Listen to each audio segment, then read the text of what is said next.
Welcome back. We are going to now look at our problem from a different perspective. What if our young man wants to save for his tuition, but he knows exactly how much he's going to need in the future? So let's say he needs $10,000 for his tuition in 7 years. How much would he need to deposit today if he's going to earn 8% in order to have enough for tuition after that 7-year period? So let's look at our keywords. He needs $10,000 in the future, so that is his future value amount. 8% is the interest rate, 7 years is the number of periods, and the problem is asking how much does he need to deposit today. So it's asking for his present value amount. So let's set up our problem to solve with the tables. So our future value amount is our known amount, it's 10,000. Our interest rate is 8%. Our time period is 7 years, and we're looking for our present value.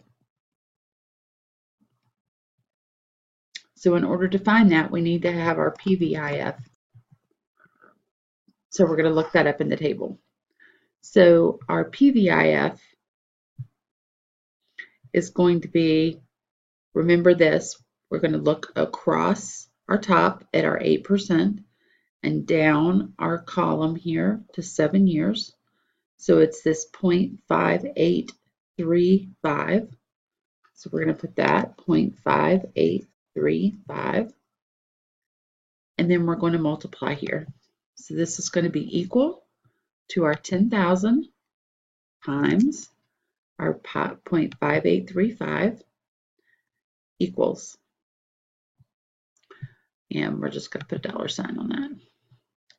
So he would have to have $5,835 in the bank, earning 8% interest for 7 years to have his 10,000 at the end of that time period. So let's take a look at this same problem using Excel and see if we come up with a similar answer. Okay, so here's our problem. We're going to set this up the same way. So our future value